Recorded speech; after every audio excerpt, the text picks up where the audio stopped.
So good evening and welcome you all to this session on this yellow belt training. And first of all, I would like to thank all of you for joining this session. And I sincerely hope that all of you will have a wonderful learning experience. So I have divided this session into four sessions, four modules. The first one is about a brief introduction about myself and about our organization. Then we will be learning a bit about the fundamentals of problem solving, why it is really important, and how is it going to help you in your career growth. And the third aspect is about the fundamentals of lean management and Six Sigma, and then how you can apply these methodology and whatever the tools you are going to learn. So how you can apply these concepts and tools for solving your own real life problem. So at the end, maybe I may be requesting one of you, the students who are here, to just tell about a problem, which is a very simple problem. We are not going to talk about a very complicated problem. So which is a very big problem for you, and you are unable to find a solution. But how we can solve this problem by using the tools and concepts, whatever you have learned. So maybe we'll do a small exercise, but maybe for 10 or 15 minutes. And then I will just briefly explain about our services or course, the programs what we are offering in Lean Six Sigma, that is Green Belt and Black Belt. So that is the agenda for today's session. And I request all of you to make this session very interactive. So I'll be just asking some questions, maybe yes or no, or whatever it is. And if you have any questions, you just park your questions for the end. So maybe I will definitely answer all the questions after the session is completed. So we will exactly close the session at 10 p.m. And if any one of you want to stay back and then ask some questions or ask some clarifications, so you are always welcome to do that. Okay. So, but again, since the time available is a very limited time, so I think more number of people are going to be there. So I don't think I will be able to answer any queries as and when if you are going to ask it in the middle of the session. So park your questions till the end of the session. And I will be, even if required, I will be even saying back after 10 o'clock also. And then we will get the clarification. And for the people who are attending, again, 10 o'clock is the time I'm going to end. And after that, if you want to remain and listen to some conversations, or if you want to go for any clarification, you can stay back. Otherwise, no need for you to inform me. You can just log off. And again, I think one of the frequent questions what I'm getting in this session is about the certificates, like when you will get the certificate and all. So the certificates will be sent to you by email within 3 days. So today is Thursday. So let us by coming Monday, that is on 6th of April, you will be receiving the certificates through mail. And the recordings for the session and the PowerPoint presentation, whatever is being used, so that also will be shared with you through mail. So maybe by latest by Monday, you will get your certificate, the recordings, as well as the PowerPoint presentation, what I'm using it today. So that is about what all I wanted to say. So now I will just start the introduction about myself and our company. So the company, our name is ICEQBS. So we are actually, we started in the year 2015. And currently, just recently, we celebrated our 10 years of completion. So we are actually have a global reach. So more than 50% of our students are from abroad, especially from Middle East Asia, Africa, Southeast Asia, and bit about very few percentage from Europe and USA. And we are a Chennai-based company, and we started in the year 2015. And we are always ROA focused, return of investment focused. So whether it is individual working professionals or the corporate company, so whatever the money or time, whatever you are investing on us, definitely you will get the ROA for that. So that we will assure you. And the major services what we offer include the customized training, content development, training, and the implementation support for the lean management, Lean Six Sigma, and the project management. So these are our major services. And we have offered services to more than 15 plus industry sectors like retail, the process industries, component industries, and IT service companies. And even we have taken the training for Accenture. And so the list of our customers are coming down. So healthcare. So 15 plus different industry sectors, you have really offered our services. And my name is Sannamlai. I am a BTech engineer from IIT Varanasi, and I completed my BTech degree in the year 1985. And I was certified as a Lean Six Sigma Black Belt in the year 2004, almost 22 years back, from RG Consultants in Malaysia. And I was certified as a Lean Six Sigma Master Black Belt in the year 2013 by the Indian Statistical Institute Chennai, ISI Chennai, in the year 2013. And I am also a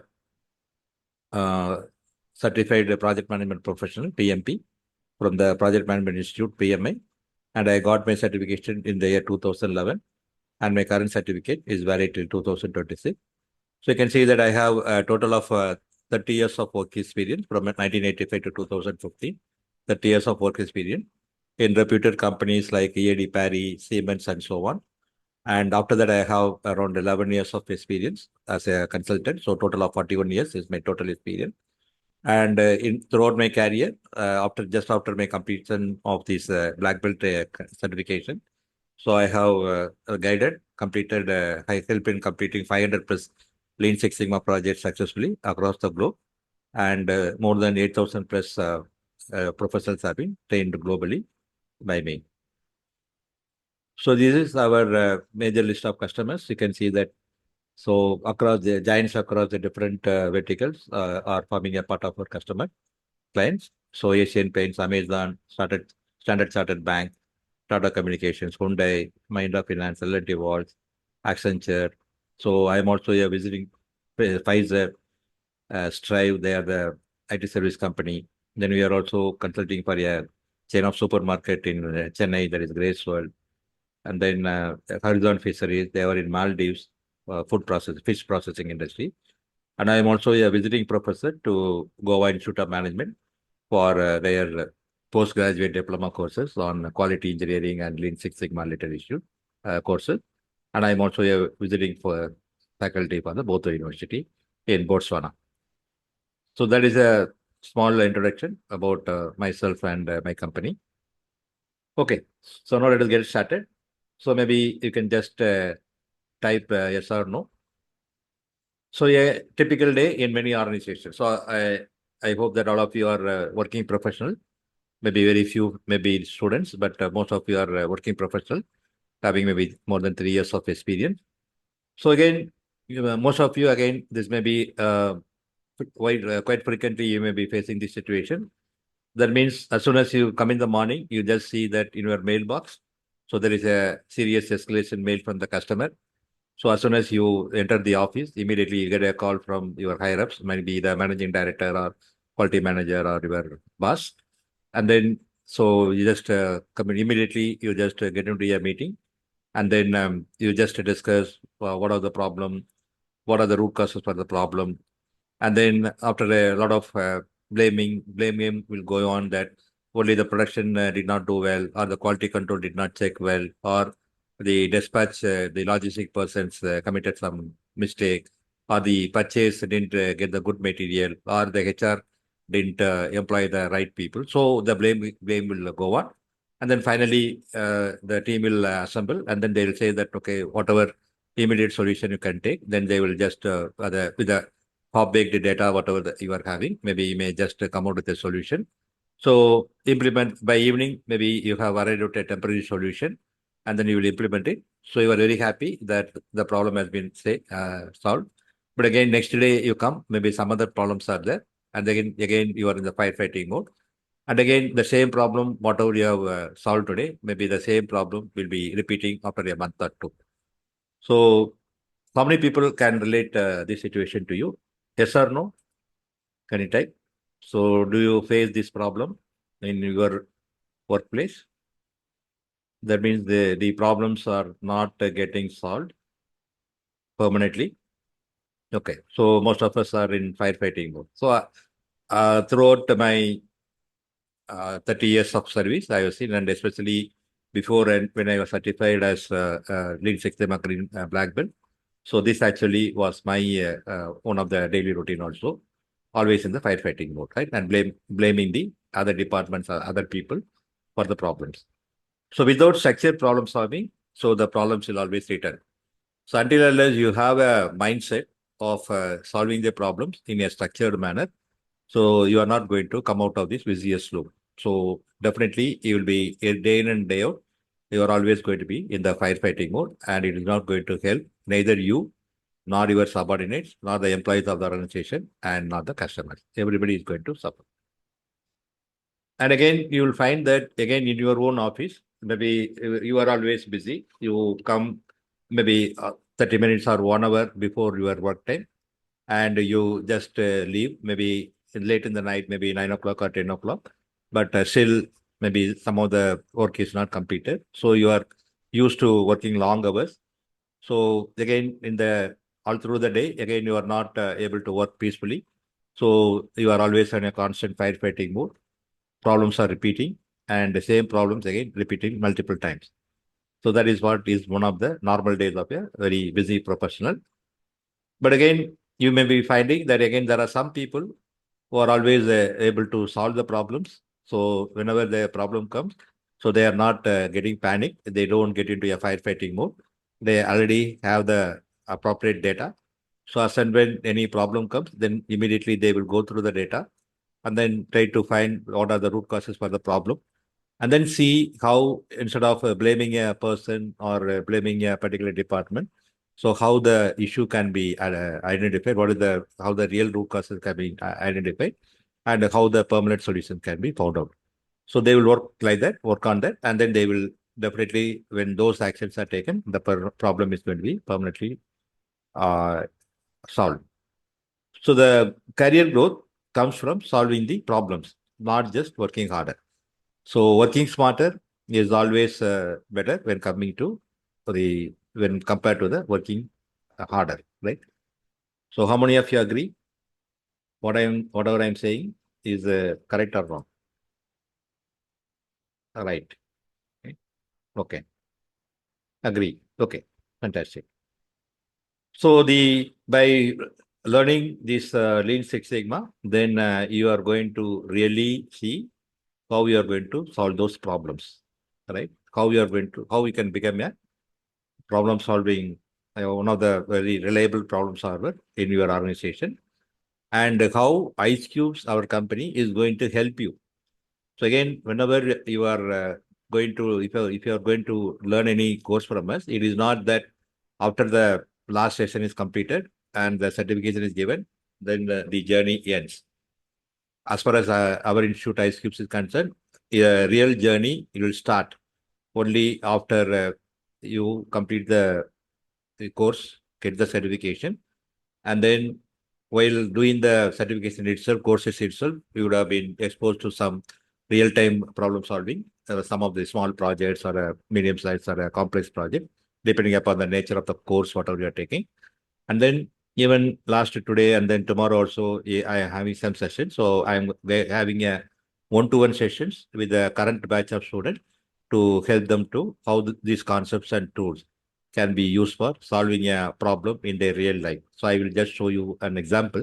So recent example, maybe this week, current March batch is going on now. And by next weekend, it is going to end. But in between, I will just show you like how we are helping to the people to get a real understanding of this problem solving methods. So the in order to find a permanent solution for the problem, you'll have to be a real problem solver. So whenever there is a problem, the organization should look upon you as a real saver. Okay. So now that I'm repeatedly telling you about what is a problem. So problem is means what? So problem means it is an obstacle which makes it difficult to achieve the desired goal, objective, or purpose. So I think as a working professional, so all of us are having some targets, right? KPIs, key performance indicators.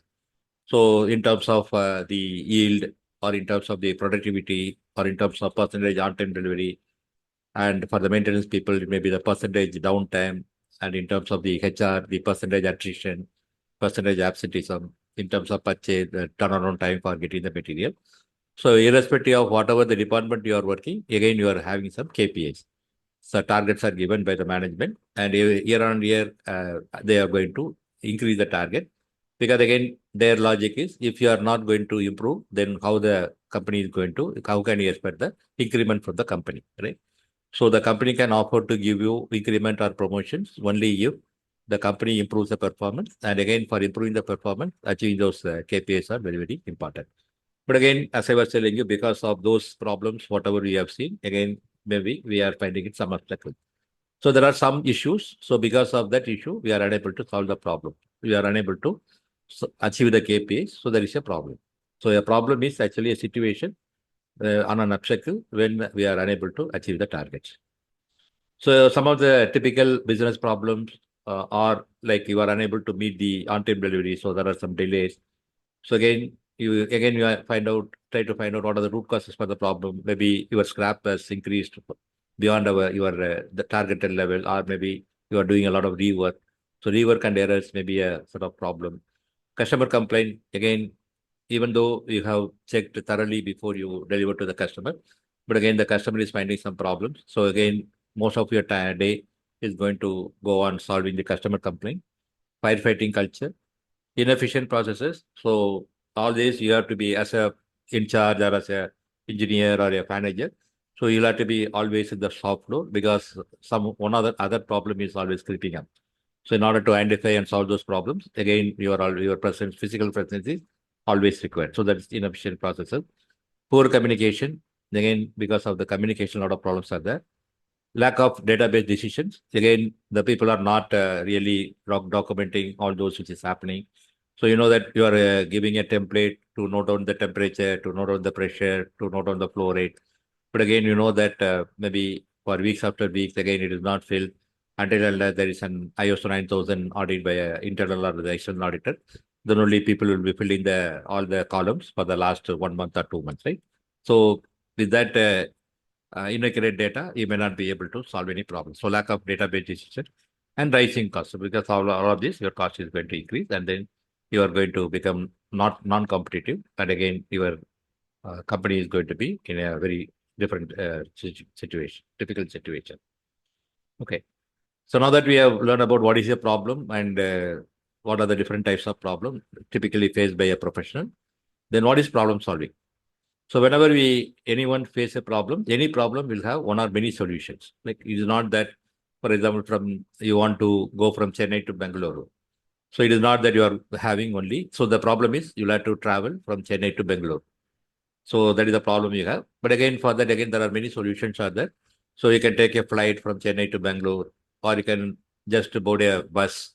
Maybe there are a lot of luxury buses are there, government buses are there, private buses are there. So you can take the buses, or you can take a cab and then you can go there, or you can go by train, night trains. So conveniently, you can just uh, start from Chennai at night 10 o'clock and reach there by 4 o'clock or so. So in the comfort of sleeping, or maybe you can just go by the day trains. So within 4 to 4.5 hours, you are able to. So multiple choices are there. So whenever there is a problem, there are multiple solutions are there. So the problem solving means, so very, very important, the beginning for any problem solving is about define the problem. So many times the working professionals always say that, okay, I have a lot of problem. So my yield is very, very high, very low, and my people are very lazy. They are not, their attitude is bad. So their productivity is very low. Always we are not able to even define the problem or quantify the problem.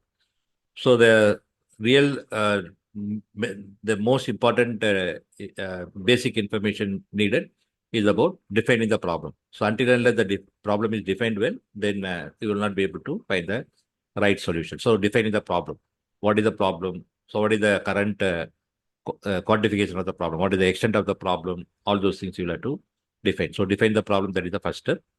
Then once you have defined the problem and set the target, then you will have to identify the root causes for the problem. Again, there are different tools we are going to learn like fishbone diagram, Y-Y analysis, and so on, or Pareto chart.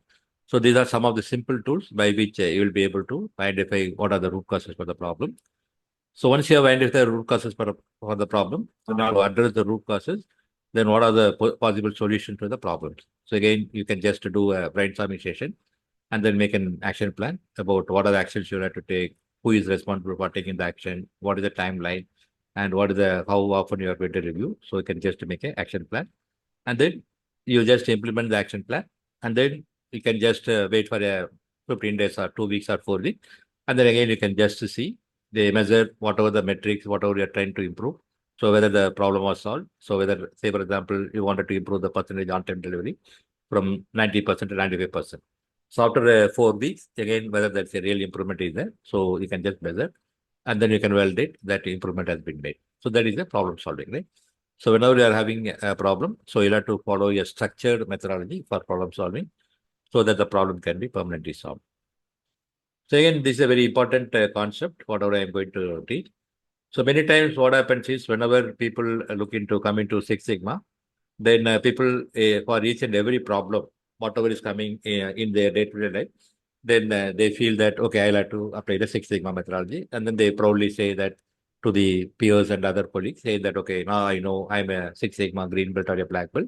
So I'm going to solve the problem through the Six Sigma methodology. But again, that is not the right approach. So again, I will just give an example. For example, if you have to uh, if you have to transport a particular material from one place to another place, which are around 50 meters apart.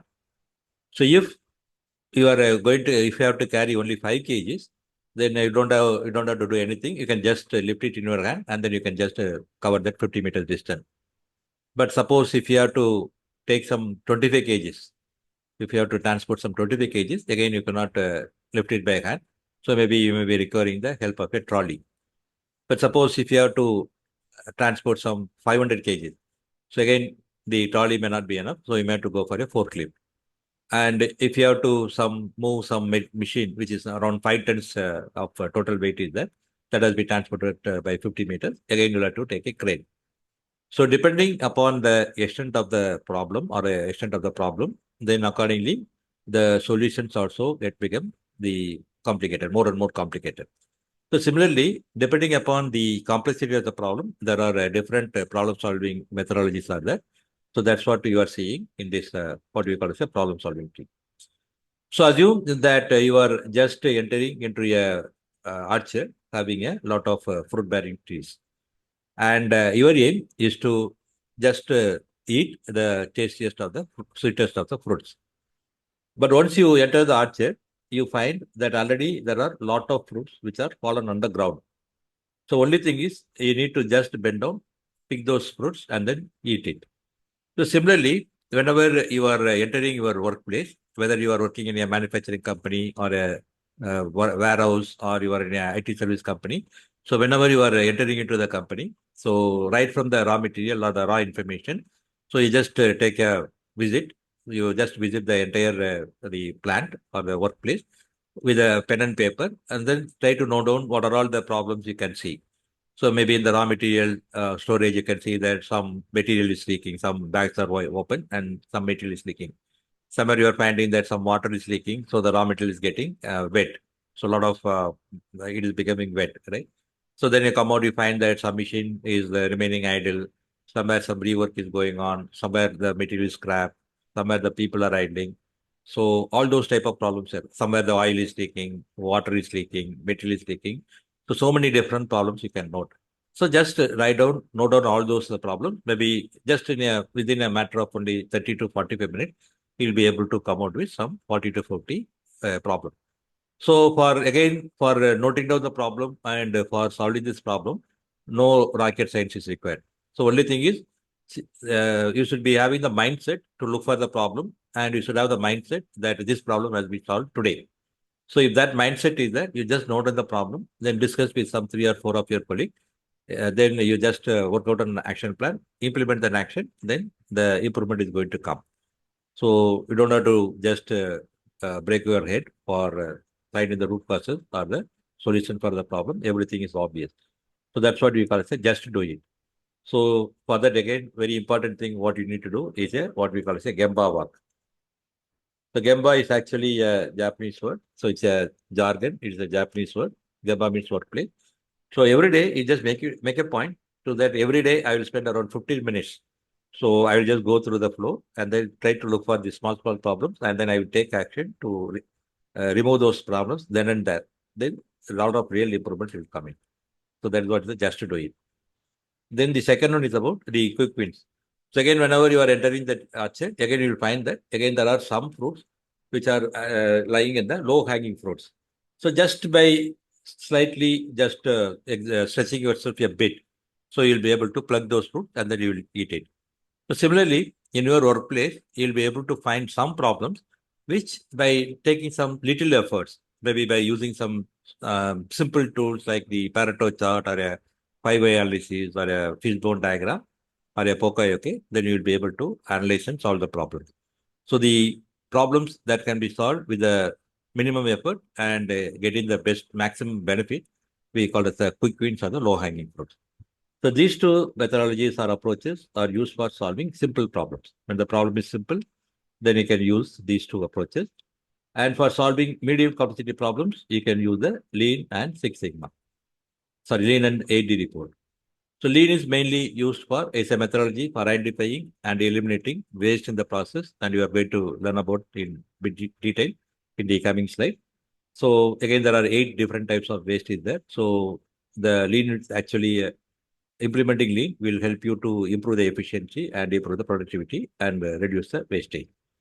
And the 8D is actually a problem-solving approach that will help you to solve the frequently means repeated problems. For example, you may be producing some automobile component, and customer will be complaining that 1% of whatever the items you are supplying to him is having a crack at a very specific place. Every time it is they are getting the crack only at a specific place. So if this problem is repeating for quite a longer period of time, maybe for 3 months or 6 months, the same problem is repeating, then you can use this 8D methodology. So this Lean and 8D are mainly used for solving the medium complexity problem. For example, in a IT service company or a software development company, you may be finding that maybe only one particular server is always crashing, even though the load given is the same as the another identical server. The other server is working fine, but this server is quite frequently breaking down. Then again, you need to identify what is the problem and solve it. So that's what Lean and 8D, medium complexity problem. And for solving the complex problems, then you can use the Six Sigma methodology. Again, you can always that the high-hanging fruits are always the sweetest. So, but again, you need to climb the tree. So similarly, the Six Sigma methodology is the most efficient or most effective process of problem solving that is going to give a tremendous cost saving and benefit. But again, it is not an easy task. So you need to collect a lot of accurate data from the process, and this data you will have to analyze with the help of the statistical tool, find out what are all the 3 critical root causes that can be validated by using the statistical tool, and then you'll have to take some action. So again, depending upon the type of problem you are trying to solve, again, there are 3 methods are there. The DMAIC methodology, which is used for improving the existing process and existing product. So if a process is running for more than 1 year, and if variability is the issue, then you can use the DMAIC methodology. Define, measure, analyze, improve, and control. So we are going to learn about that in depth shortly from now. Then the DMADV, that is define, measure, analyze, design, and verify. This is mainly used for improving the design of a particular product. And CDOV, concept, design, optimize, and verify. This methodology is used for developing a new product right from the scratch. So depending upon the type of problem you are trying to solve, you can use any one of these 3 methodologies, which is come under Six Sigma. So that is about the moral of the story is depending upon the complexity of the problem, what you are trying to solve, then you can use the appropriate methodology. Okay. Now we will learn about a bit about simple problem solving tools. So the basic concept on which most of the problem solving methodologies or approaches are based upon, we call it the PDCA. So there was this particular concept was first given by Edward Deming.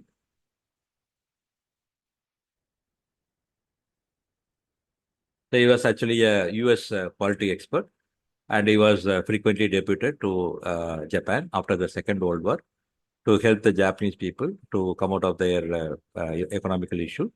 And he just came out with this concept of PDCA. So that means whenever you want to make any improvements, then first you'll have to plan. So you'll have to identify what is the problem, and then you'll have to quantify what is the current state of the problem. Then you'll have to fix the target. Then once you know this is the problem and this is what is the current status and this is what the target you want to achieve, then you'll have to, by using some of the tools, whatever you're going to learn now, the fishbone diagram or the Y-way analysis, just investigate what are the root causes for the problem. And then you just come out with an action plan. Okay, these are the actions you have to take. So that is the plan state.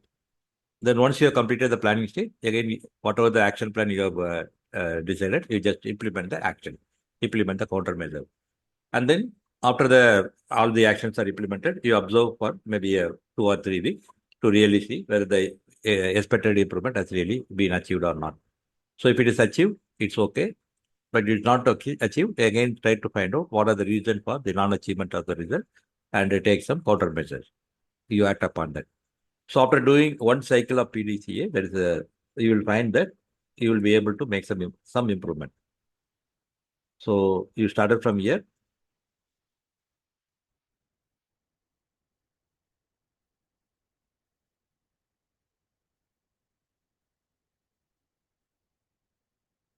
So you started from here, and then you find that after making one cycle, then you'll be somewhere here. Some improvement is there. But again, don't stop with that. Again, you just improve, go to the next level. So maybe, for example, yield was only at 98%. From 98 to 98.2%, you just take a action. So you may achieve 98.1. Then again, fix the target at 98.4. Again, you do a PDCA cycle. So by repeatedly doing this PDCA, you will be able to find some improvement. So this is what we call as a continuous improvement or a Okay. plan to check act. Okay. So again, this concept of a Pareto chart is very much helpful for prioritizing the root causes for the data collection. So for example, maybe you are in manufacturing or you are in IT service or whatever the problem what you are doing. So you may find that there are always some defects, right? So whereas there's always some defects. So whenever you are, if you are producing some automobile or electronic component, so there may be some dimensional issues, there may be some electrical or mechanical parameters issue, there may be some visual parameters like chipping, cracking, or contamination, and so on. So many different defect types are there. So the Pareto chart is actually a concept which was evolved in 1923. And this actually emanated from one Italian economist. So his name was Vilfredo Pareto. And he told that 80% of Italy's wealth was distributed only among 20% of Italians. So that means only a few Italians were owning a vast chunk of Italy's wealth. So that was his findings. And Ishikawa, the Japanese quality group, then he told that this particular concept can be used for problem solving. And then he told that 80% of the impact of the problem are caused by 20% of the causes. 80% of the impact of the problem are caused by 20% of the causes. So if you are able to identify those 20% of the causes and take action, then your 80% of the problem is going to be solved. For example, so assume that you are working for a IT service company and you are working in a manufacturing setup, and then you are finding that there is a lot of customer complaints are there. So maybe every month you are getting around, say, 20 customer complaints. So try to again say you want to now find a solution for that. So again, try to again list down all the possible causes for the customer complaint, and then try to just quantify that. So you may find that maybe out of these 10 different problems, only 2 problems are occurring quite frequently. For example, like the delivery delays or wrong product being delivered. So these are contributing to 80% of the total customer complaint. Then if you are going to focus only on these two, then 80% of the problem is going to be solved, and accordingly, the customer is going to be very happy. So this Pareto chart is very much helpful for prioritizing the root causes for immediate action. So whatever the problems you have to solve immediately in order to identify that, the Pareto chart is going to be useful. The other tool which is used for the identifying the root causes for the problem, we call it a fishbone diagram. So we also call this a cause and effect diagram or a Ishikawa diagram or a cause and effect diagram, Ishikawa diagram or a 4M or a 5M or currently it is 6M analysis. So this particular tool is mainly used to get an exhaustive list of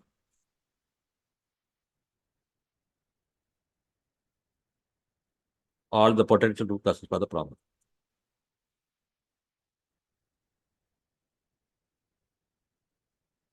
So for the problem, whatever you are trying to see, again, you do a brainstorming session around 8 to 12 people from different departments at different levels. You assemble in front of your moderator and you just do a brainstorming session. And then at the end of the session, you will be able to come out with some 40 to 50 potential root causes for the problem.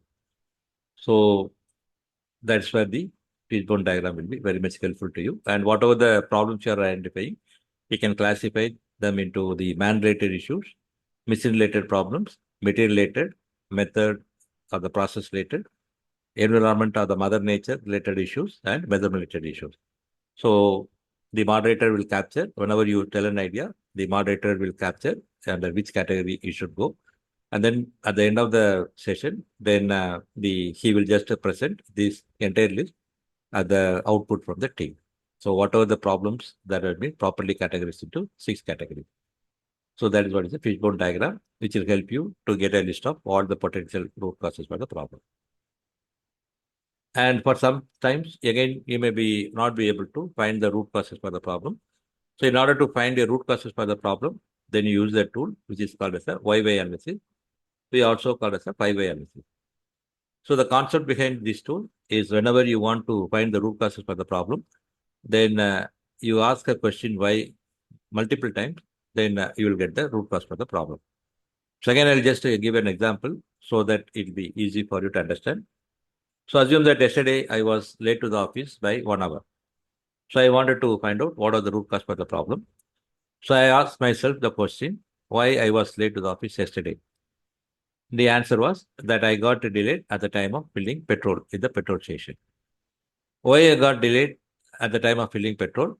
Because I forgot to take my wallet. Why I forgot to take my wallet? Because I was in a hurry when I left home. Why I was in a hurry when I left home? Because I got up late in the morning. Why I got up late in the morning? Because the spring in the alarm clock was broken.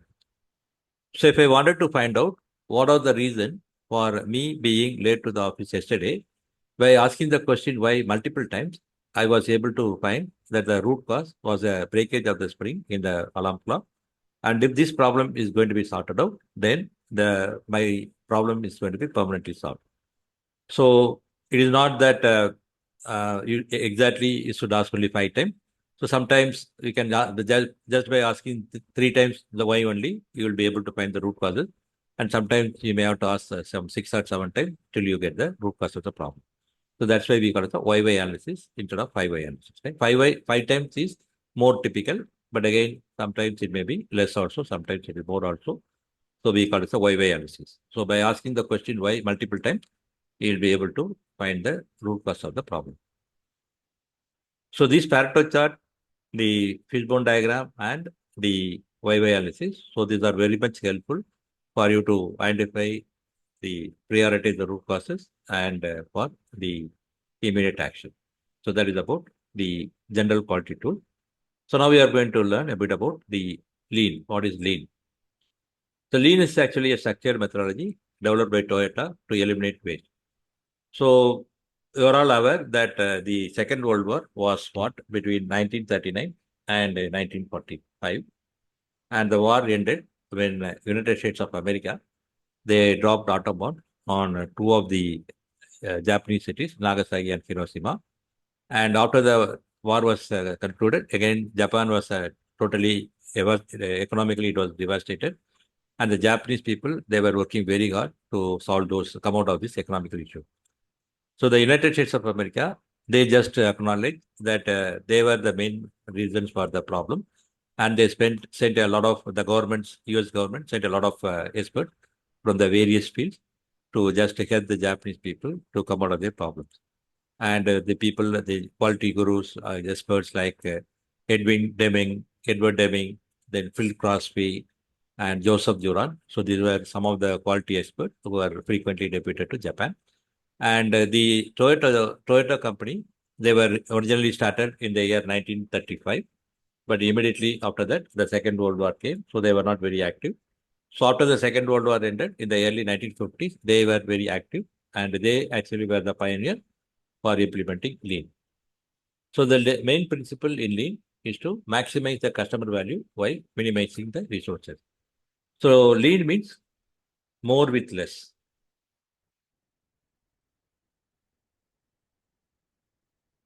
That means if I want to coin a slogan for lean, I will say lean means more with less. That means more output with less input. So lean means more output with less input. So the main principle is to maximize the customer value while minimizing the resources. So now I will just explain what is value. So value is actually the inherent worth of your products that judged by the customer. So I can say that value means the change in shape or form for which the customer is willing to pay. For example, if you are a user and you want to buy a car, so you are willing to pay for the painting of the car of the color of your choice. But because of a problem in the miscommunication between the sales team and the production team, the car manufacturer has made the car, painted the car, your car, with a different color, and they realized that, and then they did some rework of the painting, and because of that, they have incurred some 20,000 rupees extra. So while they are delivering the car, if they are coming and telling you that, sir, while your car was being produced, because of some miscommunication, then some rework we had to do. So because of that, we have spent some 20,000 rupees extra. So can you just please pay that? So in that case, again, you are not willing to pay, right?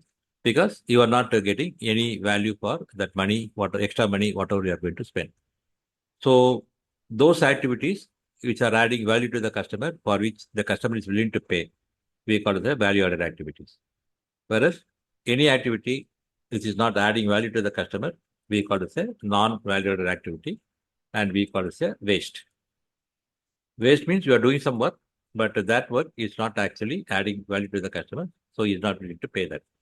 For example, any rejections or any rework, whatever you are doing, so literally it is not going to give any value to the customer, so we call it a waste. And business non-valid activities, like these are all very important, like entering your details in the ERP system or a workflow management system, or doing some raw material inspection, or doing some in process inspection, file inspection. These are also very important. We cannot avoid. But again, these are not adding any value to the customer. So we need to ensure that we maximize the time spent on value-added activities, and you totally try to avoid the non-value-added activities, and then try to minimize the business value-added activities. Okay. Now I am going to ask a question to you. Maybe you can type your answer in the chat box. So according to you, like what percentage of your time is spent on non-value-added activities in a manufacturing setup? Can you just give an idea? So in a manufacturing setup, so how much percentage of time, your time, spent on non-value-added activities? Can you type your answer in the chat box?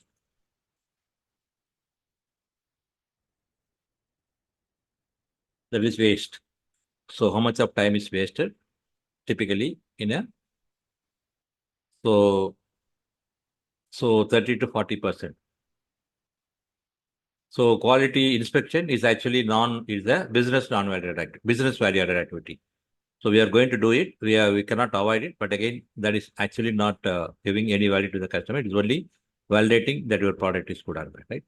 So 30 to 40% or 25 to 30%, around 40% is what you are saying. That is the non-valid activity. But you will be surprised that only 25 to 30% of the time spent in a manufacturing setup is value-added activity. So remaining around 70 to 75% of the time is spent on non-value-added activity. And that is why it is in many of the organizations, they want to implement lean because they'll be able to improve their efficiency by implementing lean. And in a service setup, you will find that only 40 to 50% of your activities are adding value to the customer. So remaining 50 to 60% is being wasted. So there is a huge opportunity for the implementing lean and improving your Hello, efficiency. sir. Yeah. Sir, available free certificate? I'll wait till the end of the session so that I already talked to you about the certificate. And again, I will repeat it after the session. Okay. So lean will help you to reduce the cycle time, the errors and inventory, etc. And it is again a top-driven approach. So a lot of initiative and effort has to come from the senior management. So again, when we talk about the waste, again, there are 8 types of waste is there according to lean. And that's what we are going to learn now. So the 8 types of waste can be remembered by remembering the word downtime. So downtime is actually an acronym where each of the letter is standing for a particular word. So D stands for defects, O stands for overproduction, W stands for waiting, N stands for non-utilized talent, T stands for transportation, I stands for inventory, M stands for motion, and E stands for extra processing. So these are the 8 different types of waste according to the lean. So defects, so any scrap, whatever you are doing in the process, and any rework you are doing, so that will be considered a defect. So any rework or any scrap in your process, we call it a defect. So that is not adding any value to the customer. That is a waste. Second is about overproduction. So many times you will find that your product is having some seasonal production. So maybe 100 all the 12 months, again, the capacity is not fully utilized. So there are some lean periods and there are some peak periods. So maybe from April to June, maybe a lean time, because again, most of the only it is not a festival season. So many times, many organizations, what they will do, so they know that, okay, anyhow, our people are idle and our machines are idle. So in order to utilize the manpower and the machine, so we will invest some money on the material. So they will order for the material from their supplier. And then based upon the pending order, pending inquiry, assuming that a certain percentage of the inquiry will be converted into order, or maybe last time, same year, whatever the items have been delivered. So based upon that, they will prepare an expected order and then they will just produce and then keep it into the finished goods. But again, if the order does not come from the customers, then everything is going to be a waste. So I myself have seen many times when I was working in a manufacturing setup that in order to utilize the capacity, we have produced something without order and kept it in the finished good. But after the next year itself, the customer is coming and saying that for the same product, he is wanting with a different specification, much smaller product. So whatever you have produced, again, the expected order has to go as a dead stock or a dead inventory. So you should not produce any item for which we do not have firm order from the customer. If you are going to produce that, we call it as overproduction. So in order to avoid overproduction, what you need to do, you need to produce the right product. When I say right product, for which you have the firm order from the customer, at the right quantity, exactly the quantity as required by the customer, at the right time. You should produce only when the customer needs. Don't produce earlier or don't produce later. Exactly at the time the customer wants, and then you produce the right quality. So that is what is about overproduction. Don't produce anything without firm commitment from the customer. Third one is about waiting time. So waiting time is materials or information waiting at a particular stage of operation before being processed. So again, everywhere, time is always money. So whenever you are waiting for something, so some machine time is being wasted or some material manpower his time is being wasted. So any production or any setup where a particular product or a service has to wait for some time till it is taken to the next process, that is going to be a waste. So that is a wastage with the waiting. Then about the non-utilized talent. So non-utilized talent, again, I will ask a question to you. Maybe you can type the answer in the chat box.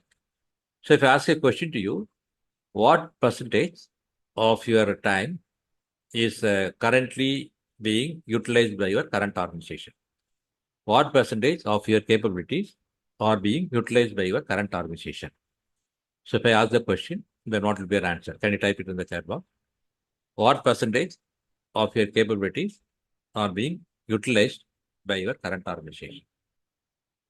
So if I ask the question, so what will be your answer?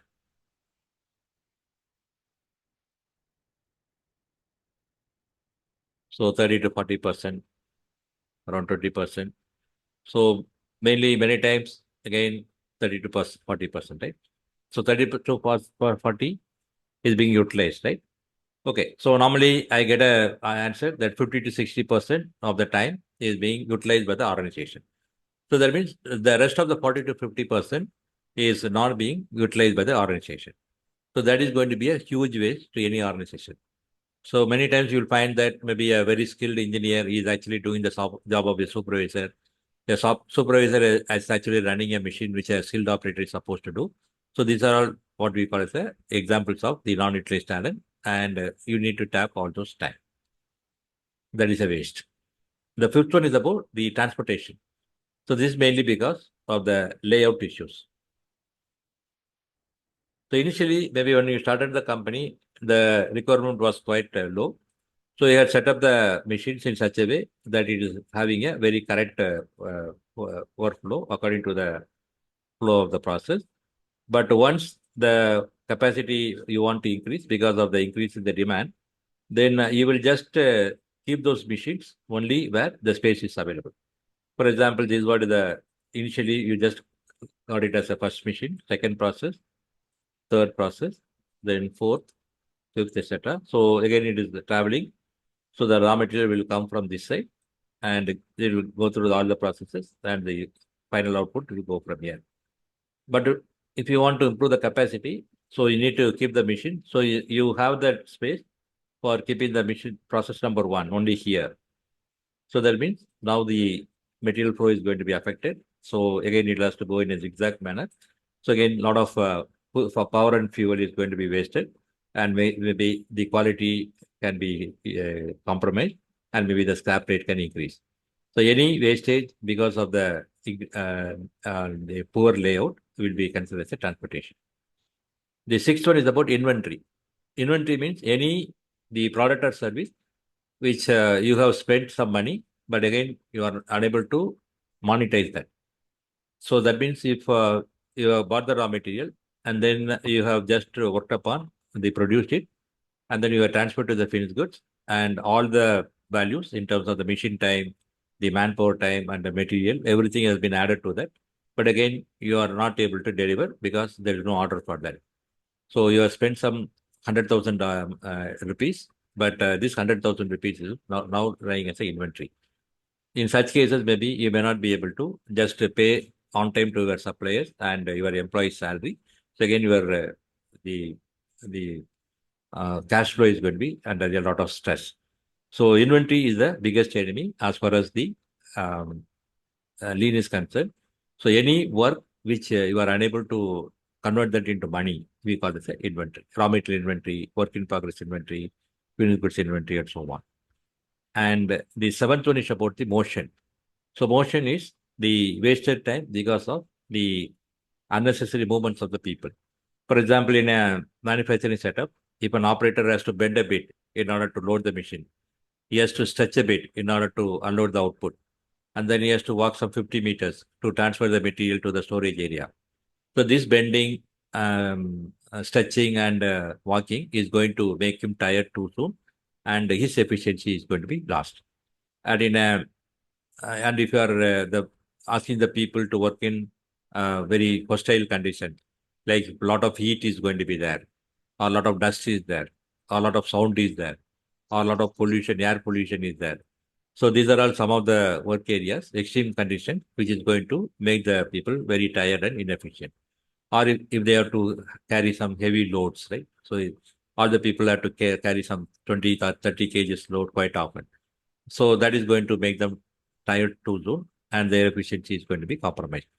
And in a IT service or a software development, again, the obesity, the hand pain, neck pain, the neck pain, back pain, these are all some of the examples of the emotional related issues.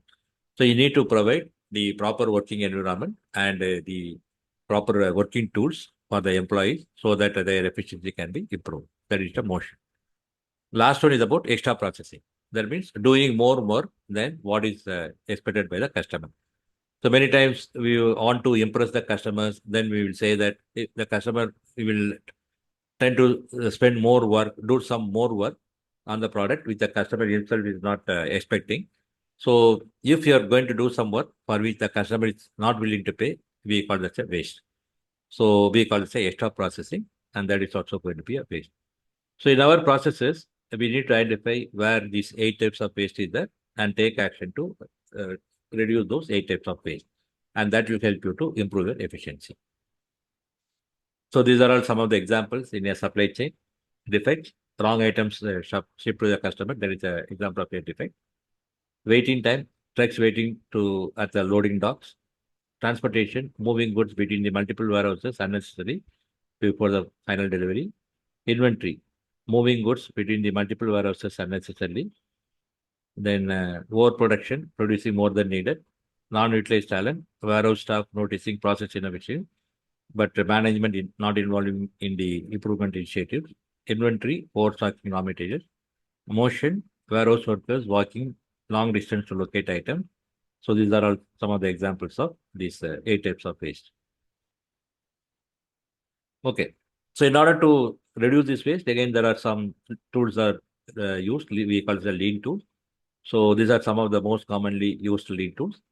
And the Kaizen is actually a lean tool that will help you to make some small changes. So Kaizen is actually a small improvements, small continuous improvement.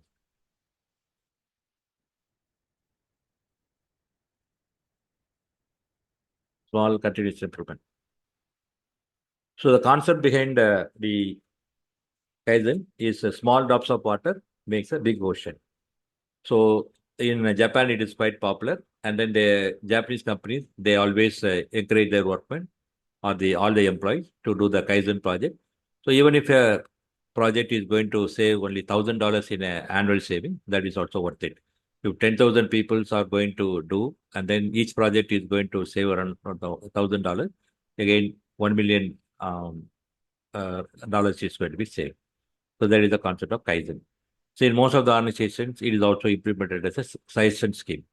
So whenever an employee has got any suggestion for improvement, maybe a small improvement, a reduction of defined by 0.2% or improvement in productivity by 0.5%, then they can just give their ideas, and then the ideas will be forwarded to the manager. And after the approval by the managers, they will be allowed to make the changes, and the improvement will be tracked for a period of 6 months to 1 year. And the important or the most beneficial ideas will be recognized and rewarded by the senior management. So that is about the Kaizen. Poka is called as a mistake proofing. So it's also called as a low cost automation. It's a low cost automation to avoid manual errors. So I'll tell you some real life examples. For example, when you get into the car and you forgot to secure the seatbelt, after running for a few meters, again you'll get an alarm siren indicating that the seatbelt is not secured properly. So until unless you secure the seatbelt, they are going to get the alarm. Same way, if the door is not closed properly or the handbrake is not released, you will get the alarm. Same way, for example, if you have microwave oven, if somebody is opening the machine when it is in a switched on condition, then immediately the machine will stop. So these are all some of the examples of Pokayoke.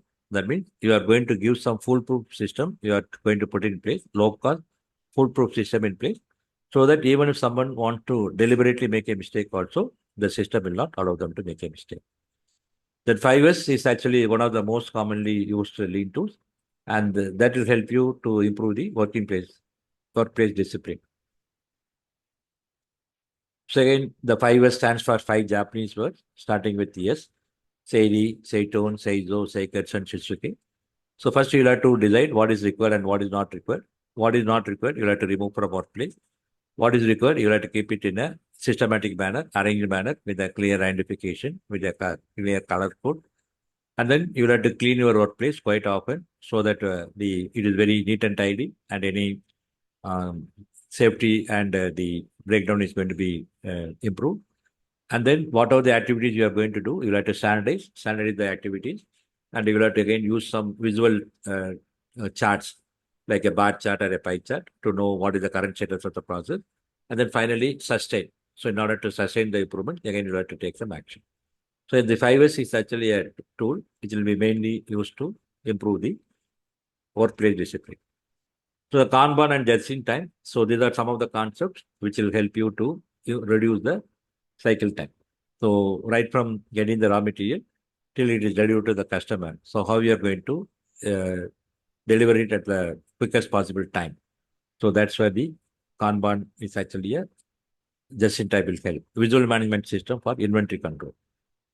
Jidoka is actually a high-cost automation mainly used for scaling up the operation. So you can see that, for example, in the tablet pressing. So again, you may be finding that thousands and thousands of tablets are pressed, maybe with a highly automated machine, robotic automation, and biscuit packets and all. So weighing and packing is happening in a very automated system.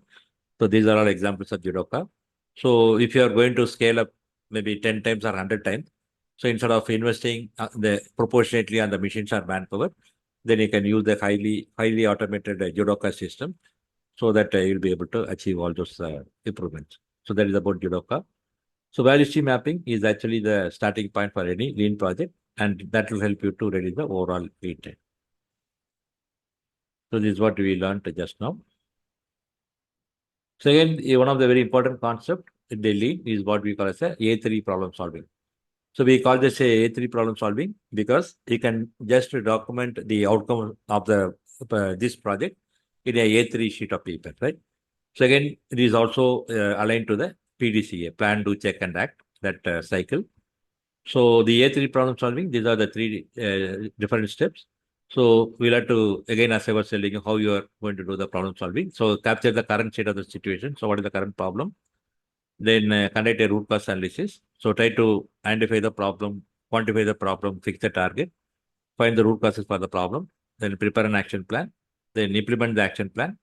And after implement the action plan, again, you just wait for some time and then do a follow-up to complete the improvement. And then you just evaluate the result. And if there is a gap, again, you act upon it. So that is the A3 problem solving. So again, this is actually a simple template in which you can capture the data, all the activities. So the first you'll have to give what is the background of the problem, what you're trying to solve, what is the current state, what is the target you want to achieve. So what are the root causes you have identified using the fishbone diagram. And then based upon that, you can just do a brainstorming session and make an action plan. And then after some time, again, you can just evaluate whether the improvements have been really achieved, what is the status of the current improvement, so that if your improvement has really stabilized, then you can just close the project and then you can start monitoring the benefits. So that is what is the A3 method of problem solving. And maybe at the end of the session, we will try to do a small problem. We'll take a small problem from one of the participants, and then we will see how we can apply this by using the ChatGPT or any other AI tool. Okay. So now we have learned about the basics of problem solving and the basics of lean management and the lean tool, and how we can solve the problems by using the A3 problem solving tool. So now we are going to learn about the overview of Six Sigma. So what is Six Sigma and how it is important for solving a problem? So for example, you are having a corrective and predictive action. So you are finding that any kappa, whenever there is a problem, you are supposed to give the corrective and predictive action to the customer. But on an average, it is taking around 10 days. So then you try to again collect the data for so many months. What is the average number of days it is taking for preparing the corrective and preventive action? Maybe it is coming to 10 days. Then you want to reduce it to 2 days. So again, you try to find the root causes of the problem by doing the fishbone diagram or the YY analysis. And then again, you start collecting the data and analyze the data with the help of the statistical tool. find out the 3 or 4 critical root causes, and then you take action only on those 3 or 4 critical root causes, and then you just put some sustaining mechanism in place so that you will be able to sustain the improvement. So this is what is the basic structure for solving a problem using Six Sigma. So this is a small real-time example. So again, there are two basic concepts of the Six Sigma. The first one is the process approach. So again, this is a story from Mahabharata. All of you might be knowing. So again, Guru Dronacharya, one day, he called all his disciples to a forest, and then he placed a bird made of clay. And the target given to his students was that they should be able to hit the bird in one arrow. So when all the other Kauravas and Pandavas, they came, and the Guru was asking, like, he was checking whether the inputs were right and their process conditions were right. It was not right. So he didn't give the approval for them to shoot the arrow. But when Arjuna came, he found that his bows and arrows were made of good quality material, and he was holding the bow properly. He was taking care of the breeze that was passing at that point of time while he was taking the aim. So once he was sure that his inputs and process conditions were right, then he gave the approval for Arjuna to shoot the arrow. Then Arjuna shot the arrow, and it went and bang hit the eyeball of the bird. So this, even though the story was written few thousands of years ago, the moral of the story is holding good even today, what we call as the process approach, which is one of the basic principles of Six Sigma. So the process approach says, control the inputs, control the process conditions, output will always be consistent. Control the inputs, control the process conditions,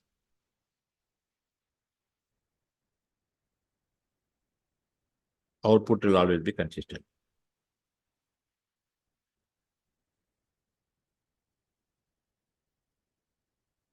So whenever you have some problems in output, maybe you are unable to achieve the yield, you are unable to achieve your percentage on-time delivery target. So whenever you have problem in the outputs, don't bother too much about that. Try to find out what are the problem in the inputs, what are the problem in the raw material, what are the problems in the input information, and then try to what are the problems in the process conditions, whether your process is under right conditions or not, what is the problem. So try to analyze and solve the problems in the inputs and the process condition, then the output will be consistent. That is the process approach, which is one of the basic principles of Six Sigma. And other basic principle is about variation. So variability in any process is inevitable. So for example, you take the height of the human adults. So again, you may be finding some adults who are having a height of maybe 145 centimeters. Again, there may be some adults who are having a height of 220 centimeters, right? So there is a variation in the weight, there is a variation in the height, there is a variation in the body temperature, there is a variation in the blood pressure, etc. So always anyway, any process, variability is inevitable. And since based upon the previous the concept what you learn, any problem in the output is caused because of the problems in the inputs and the process condition. And Six Sigma helps you to reduce the defects by reducing the variation in the output, by reducing the variations in the inputs and process condition. So for a process which is running at a Six Sigma level of the process capability, so only the defect rate is only 3.4 defects per million opportunity. For example, if you are going to produce around 1 million electronic components every day, so out of these 1 million components, only 3 components are going to be defective. So if in an Indian railways, if every day 1 million signal changes are happening, out of these 1 million signal changes, only 3 signal changes are going to be defective. So such low is a defect rate, so that your quality is going to be very high, your productivity and your profitability is going to be very high, your customers are going to be very happy, your employees are going to be very happy. So multiple benefits are there if you are able to improve the process capability to a very high level. So this is actually a graph or a picture you will get after doing a Six Sigma project. So assume that this particular project was done to reduce the rejection in a particular process industry. So before taking the project, the average rejection was around 21%. And you can see it was varying from 15 to 25%. The variation rejection was 15 to 25%. and the average was quite high at 21%. But after taking that as a Six Sigma project and identifying the root causes for the problem and taking the corrective action, you can see that the average has drastically reduced to around 8%. And in addition to that, you can also see there's a drastic reduction in the variability in the process also. So this is what is the typical picture you will get after completing a Six Sigma project. Whatever the metric you are trying to improve, there will be a dramatic improvement will be there, and there will be a drastic reduction in the variability in the process selection. So Six Sigma is a structured problem-solving method. So that will help you to reduce the defects, reduce the variation, improve the process performance, and deliver measurable financial benefit to the organization. So again, as I was, if you remember, when I was explaining you about the problem-solving tree, then we talked about the three different methodologies used in Six Sigma. So the most commonly used approach is the DMAIC methodology: define, measure, analyze, improve, and control. So any Six Sigma project you are taking has to necessarily pass through these 5 phases. So the define phase, you just start with identifying the customer who is having some problem with respect to your quality or price or delivery.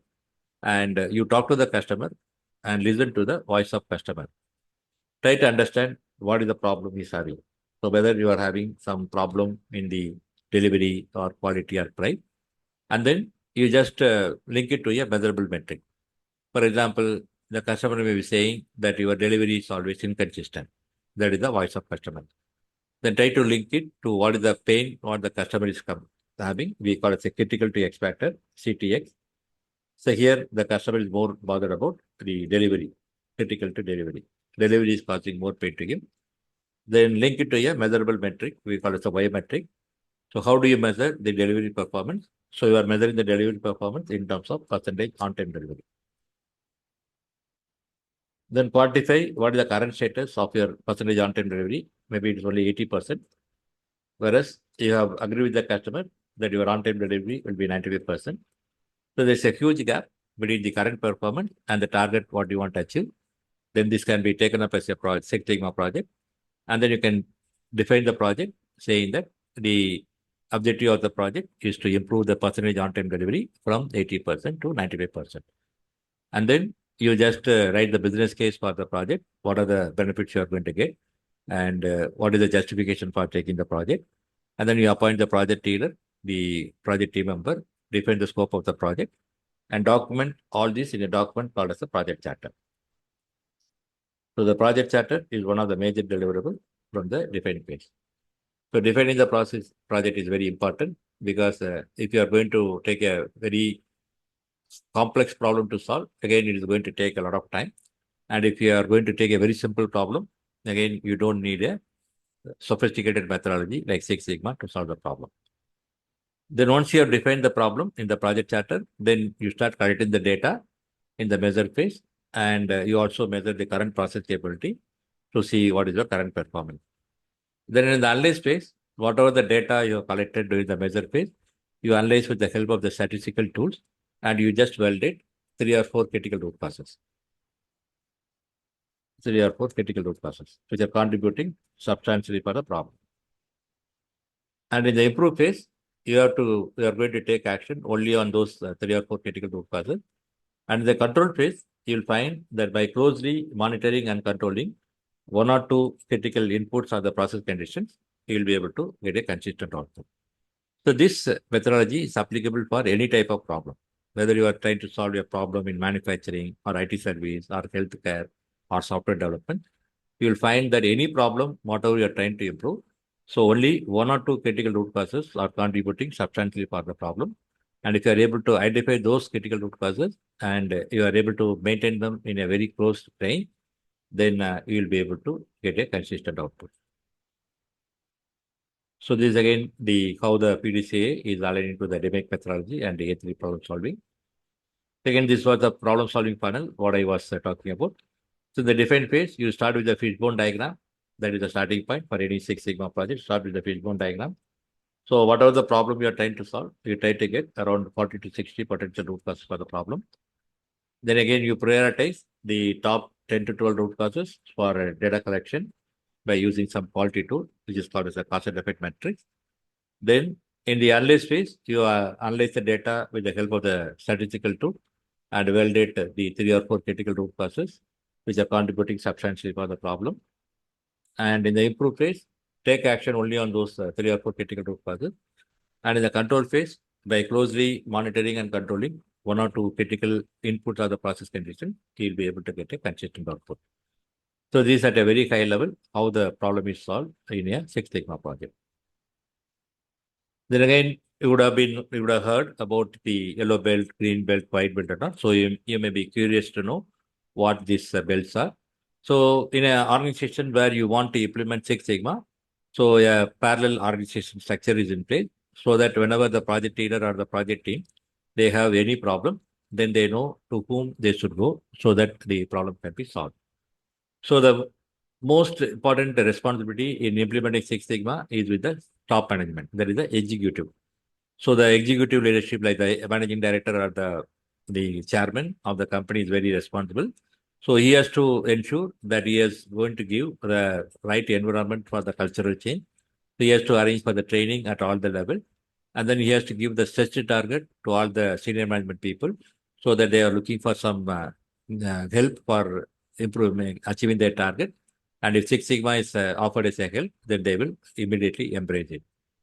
Then champions are the people who are from the senior management.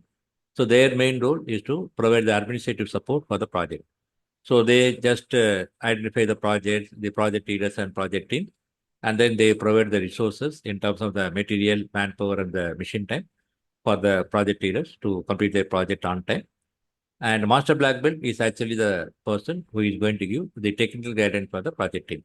So what data needs to be collected from the process, what statistical tools should be used for analyzing the data, then how to present the project progress to the senior management, and again, mentoring and motivating the project leaders and project team members. So that will be the role of the master black belt. Then the black belts are normally from the middle management. The managers are senior managers. So they can lead a project to solve some complex technical issues by using the complex statistical tool, or they can lead the project to which needs some interdepartmental coordination. Green belts, normally they can do a small independent project in their own department. So they are normally the senior engineers and deputy manager. They can do a small independent project in their own department, or they can be a part of the black belt project team. And yellow belts are normally from the senior workmen and the supervisor. So their main role is to help the green belt or the black belt project leaders for the collection of accurate data during the measure phase, and then for closely monitoring and controlling the critical inputs of the process condition during the control phase. And white belt, it is a sort of a awareness training to all the employees in the department where the Six Sigma project is taken up. So you can see a parallel organization structure is in place for Six Sigma where they want to implement Six Sigma. So again, we will be just quickly going to the case study after I just finish this 2 or 3 slides. So again, one of the myths is that Lean Six Sigma can be applied only to the manufacturing, but again, that is not the right case. So the Six Sigma can be applied across the different industries, whether it is manufacturing, supply chain, healthcare, IT, banking, retail. So everywhere can be applied. And that is exactly the skill you will occur when you are taking this course from us. So we will make you to do a project from your own department when you are taking the training from us. I will just show you some examples. So again, why the professionals, what the benefit they are going to get. So many times as a engineers or senior engineers or assistant managers or managers, so mostly you are in the execution role, right? You are executing the directions or instruction given by your manager. But again, if you want to move higher up in the organizational ladder, from manager, you want to become a senior manager, you want to become a general manager or a vice president or a CXO, then more and more you want to get into a decision-making role, then you'll have to improve your decision-making authority, right? So decision-making, so problem solving skills, you should be able to improve. So from the execution role, you should be able to move on to the decision-making role. We should be identified as a improvement leader or और a sir problem solving. 5 minute के लिए मैं जा सकता हूँ बाहर? नहीं चाहिए, नहीं चाहिए, आप नहीं चाहिए। हेलो सर, आप आई नहीं लिव. चाहिए, ओए, चाहिए। problem solving approach. And again, it will be helpful for improving the career growth and higher salary. So again, we are actually conducting these Lean Six Sigma, Green Belt and Black Belt courses. And we conduct them through the live online sessions through the Zoom. 4 weekends, that is Saturdays and Sundays from 7:30 p.m. to 11:30 p.m. IST, and for 4 weeks continuously. And our Green Belt and Black Belt certifications are accredited by CSSC, Council for Six Sigma Certification. And again, you will be given the digital training material, case studies, and templates and quizzes. So again, we are having our own mobile app. So all our training material and the recordings of the training will be uploaded in the mobile app. And again, the mobile app will have the quizzes, case studies, and the exams, mock tests, so that you'll be able to practice it. And again, it is going to be a lifelong learning for you. So the main benefits what you are going to get will be the free project guidance and exclusive project completion certificate from us. And our courses are aligned with the ASQ and ISSC syllabus. So again, you are going to get a globally recognized certificate with a lifetime validity. So again, convenient batch timings. So again, 7:30 p.m. to 11:30 p.m. It's a convenient time for most of the people across the globe. And again, this mobile app for the convenient learning with a lifetime pass we access.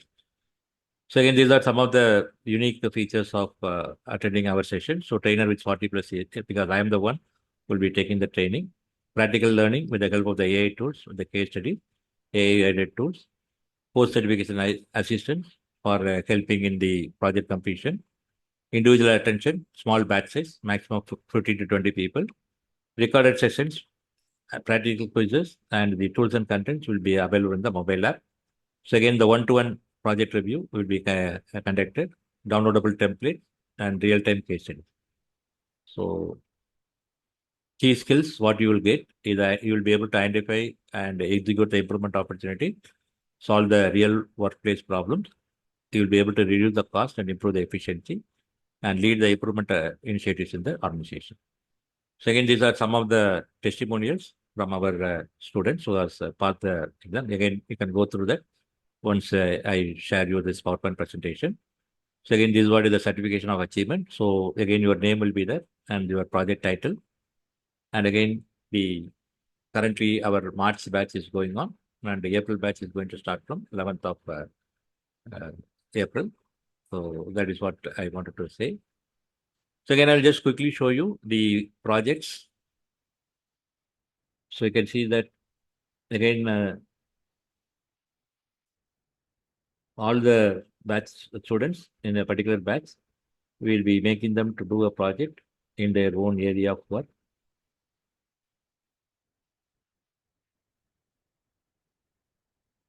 So this for the March 26 batch. So you can see that we use the AI tools, the prompts. So we ask them to select which vertical they are working. So manufacturing. So what is the product or service they are making? So the EV charging pile, these are product they are making. Which function is working? So again, these prompts are standard. So we have a total of 40 standardized questions are there, which can be applied across the different domains and different products or services. So you can identify with the help of this AI tool, you will be able to identify the 10 possible problems that can be solved using Six Sigma. And out of these 10, definitely maybe 4 or 5 may be a burning problem for you also. So from these 10 problems, you can select the one which is going to be more relatable to you. And then you just identify in order to solve the problem, what is the metric you are trying to improve. Again, you just generate 10 possible metrics that can be improved and identify the metric for improvement. Identify what is the metric you are trying to improve. And then you can just narrow down the process for improvement by using the Pareto chart. So again, you create a Pareto chart. And then again, we take you through the entire process of identifying the customers, internal and external customers, voice of customers, and so on. So this is a systematic way of the problem solving. And then at the end, you will be able to identify the root causes and you'll be able to. So by answering all those 40 questions, then you'll be able to identify and solve the problem So these are some of the completed projects you can see from the previous batches.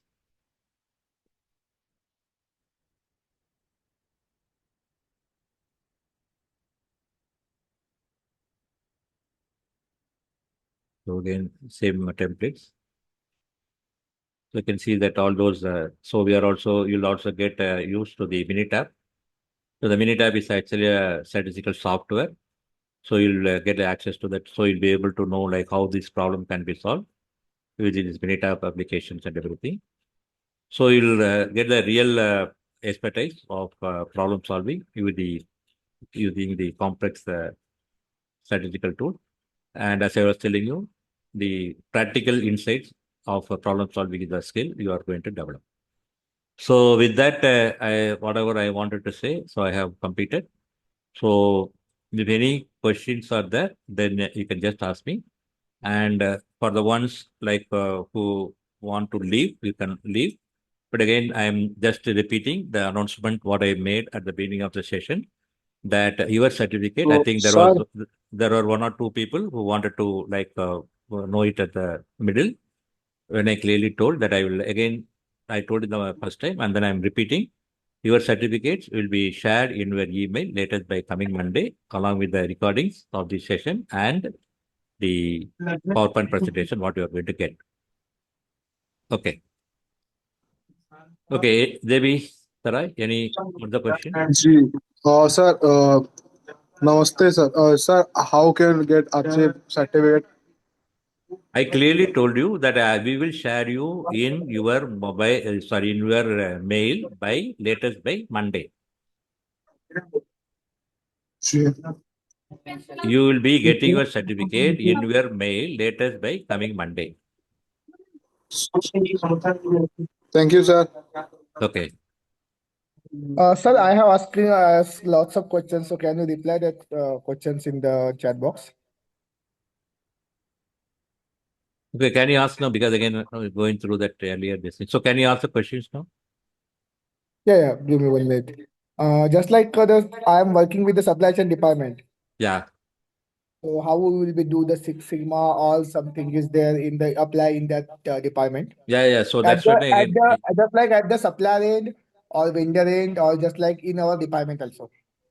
Yeah. So that's why we will make you to select a problem. So what is the problem you are facing in your this thing? So now, can you identify a problem what you are facing in the supply chain? Yeah, some Maybe of the problem is there ki we have the uncertainty of schedules and uncertainty of the demand from the sales. yeah. So demand And that forecasting is not right or something else. So yeah, those no, type of every time this is because this is a volatile demand. This is Ah. not because this is depend upon the market stand. Market is there, so Hmm. market is going. Then the demand will be increased. Or just like the some of the models is there. Hmm. So these models will be is coming is the MTO. Just like we are called make to order. Hmm. So that is the issue is there ki because make to order is there, so you have to follow the supply lots of times because supply lead time also there. Supply is not arranging the material. He not consider the RM and he will change the setups and then he knows the everything. So that is required. So how we will apply the Six Sigma in that case? As I was telling you, we have a standard question of 40 this thing, and if you really want, maybe you can contact your sales contact who has really contacted you, and then maybe you can ask for a one-to-one session with me. So I will try to take up a problem for your own area of work, and then we'll try to sort it out. Okay, understand. Okay. Maybe it may take around 30 to 45 minutes, so you can just get in contact with us, right? Okay, So okay. I'm confident that any vertical. So that's why I told you whatever the problems, whatever you're saying, any vertical, whether it is manufacturing or IT service or software development or supply chain or construction, oil and gas, any type of vertical, any product or service, whatever you are making, any function where you are working, quality, production, maintenance, sales, purchase, any type of this thing, it is applicable. And you will gain that expertise by attending our course. And you can ask for a one-to-one session with me if you want to just go through. You can select a pick up a problem from your own area of work, and then we will do that. Okay. Any other questions? Hi, sir. Yeah. Good evening, sir. Myself, Mohammed Ishrar Ashraf, sir, quality assurance Mm. specialist. Okay. And sir, last 4 months total continuously joined with your organization, sir, regarding the study from the Lean Six Sigma, Black Belt, Yellow Belt, and Green Belt. Mm-hmm. And at that time, sir, 6 years continuously, I'm working in the UHD operations section as a quality assurance, sir. Okay. Just a few days ago, 15 days ago, I transferred to the R&D pack, To R&D. Yeah? raw material and packaging, sir. Okay. Raw material package. Okay. Yes, raw material and packaging. So I want to know something about this. How can we involve the cross functions team in Lean Sigma project in R&P department? Mm. Because just now I promoted to the RP department. I am a senior there, and my under all those things, sir. So how to handle, how to apply for the Lean Six Sigma? So can you guide me, sir? No, that's what I'm saying. Maybe whoever is interested, maybe I'll ask for a, maybe you can ask for a 1 hour session. So whoever is interested in joining, so again, it's going to take time. Maybe it may take around 45 minutes to 1 hour. So I will take 1 or 2 cases and then and then I will take you through the entire process so that you will know how you can implement it, right? Maybe next week, I will ask my people to arrange for a session and then inform you so that you can join. Sure, sir. Whoever has Okay, sir. attended today's session, again, Yes, sir. 1 hour session will conduct, and then I will just, now that you have understood the basic concept, how problem Yes, sir. solving using Six Sigma, Yeah. then Yes, sir. maybe they will send you share you the Zoom invite, and then Yeah, maybe yeah. 1 or 2 problems you can just, so by going through that, you will get a confidence that any industry or any function, you will be able to apply that. 1 or 2 we can do. Yeah. Sure, sir. Okay, sir. Thank you so much, sir. Thank you. Okay. So what is the program fees for Six Sigma Black Belt? Again, you can, I think our people will get in touch with you. So again, we have Green Belt, Black Belt combo. So many different the varieties are available. The permutation combinations are there. So our people will get in touch with you, and if you're interested, you can join. Okay, sir. Sure, sir. Yeah, Sure. recording, Thank you as so I much, told sir. you, recording and PowerPoint presentation and certificate, you will get it by Monday, latest by Monday.